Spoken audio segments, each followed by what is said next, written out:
Bienvenue sur notre rubrique Génération d'intercesseurs.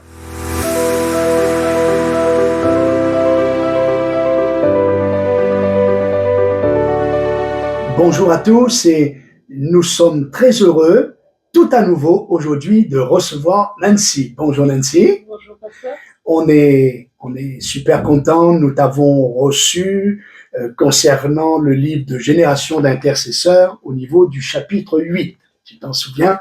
Et ça a été vraiment une bénédiction pour chacun.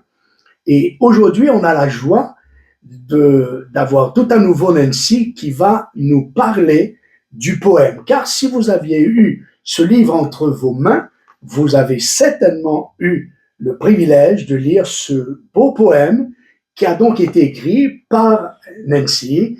Et aujourd'hui, on va lui laisser toute la place pour qu'elle puisse nous dire davantage sur cette sensibilité concernant les poèmes et sur ce poème en particulier qu'elle a écrit spécialement pour le livre Génération d'intercesseurs. Nancy, on te laisse toute la place.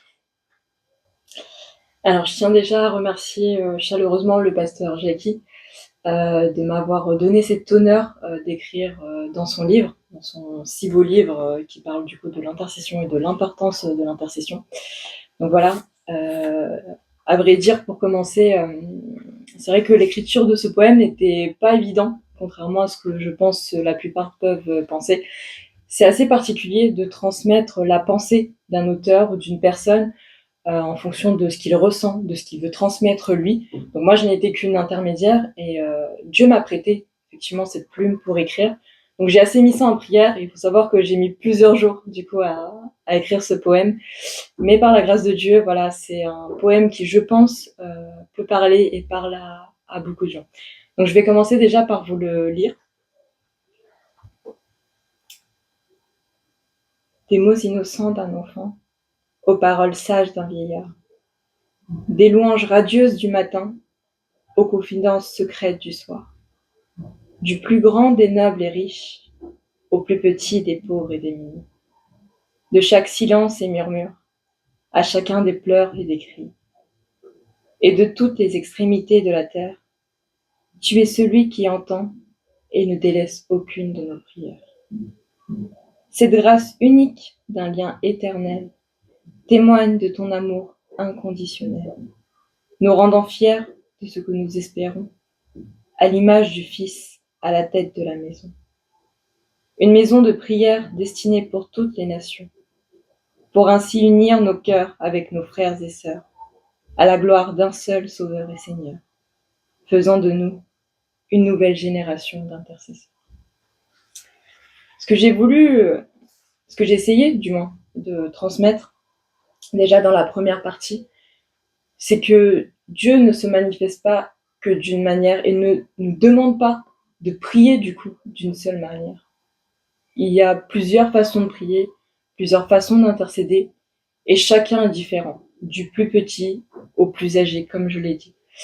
Et donc c'est important de comprendre que l'intercession concerne tout le monde, comme le dit et comme le rappelle également ce livre. Donc c'est un privilège qui est fait pour tous, du plus petit au plus grand, du plus riche au plus démuni. Et c'était important pour moi déjà de positionner ce regard-là, de positionner cette idée-là, du pasteur également, et cette pensée commune, et de comprendre dans une deuxième partie qu'on est tous appelés à être et à refléter cette maison de prière, quelle que soit ta prière et la manière dont tu pries, que ce soit dans le silence, que ce soit avec des cris, que ce soit avec de la joie ou des pleurs ou peu importe.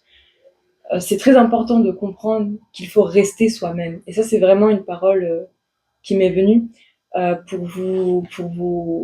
pour donner un petit peu une courte histoire, un court témoignage. Il m'est arrivé une fois, alors que je travaillais, que j'étais seule dans mon bureau, que j'avais besoin de prier à Dieu. Je ne me rappelle même plus du sujet, mais j'avais juste besoin de prier à Dieu. Donc je me suis mise à prier et Dieu m'a vite arrêtée en me disant « Écris ta prière ». Parce qu'il connaît la nature de ses enfants, il sait comment chacun est, et c'est en ça que j'ai vu que c'était un Dieu d'amour. Donc Dieu m'a dit d'écrire, et je me suis entêtée à prier oralement, mais cette prière, je voyais qu'elle n'avait pas d'effet ou que ça ne me faisait rien au-dedans de moi. Dieu continuait à dire « écris ».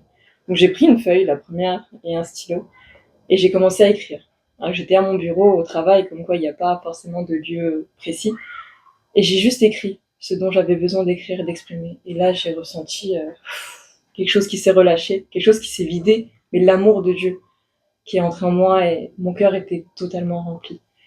Donc j'ai envie de vous encourager et vous dire tout simplement que c'est tellement important de rester soi-même. Il n'y a pas besoin de faire le pharisien et d'avoir de multiplier des prières devant la synagogue, devant l'église ou peu importe, et dire des mots à rallonge, des phrases à rallonge comme Molière.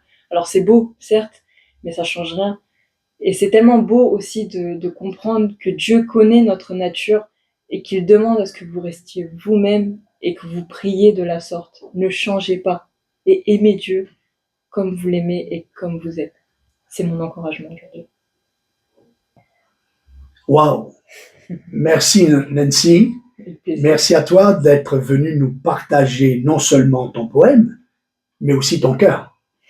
Et nous croyons, je crois, que ce conseil, cet encouragement que tu viens de partager en invitant chacun de rester soi-même, je crois que ça va être bénéfique pour plusieurs et que ça va nous aider et nous prions pour que tous ceux qui nous écoutent puissent également trouver dans ton témoignage un encouragement de rester soi-même au niveau de Dieu, au niveau de la prière, de notre communion avec le Seigneur. Merci Nancy, on se dit certainement encore peut-être à très bientôt de te recevoir et ne manquez pas de vous abonner si vous voulez recevoir nos diverses vidéos pour vous encourager, vous fortifier, vous booster dans votre foi. On se dit à très bientôt. Au revoir.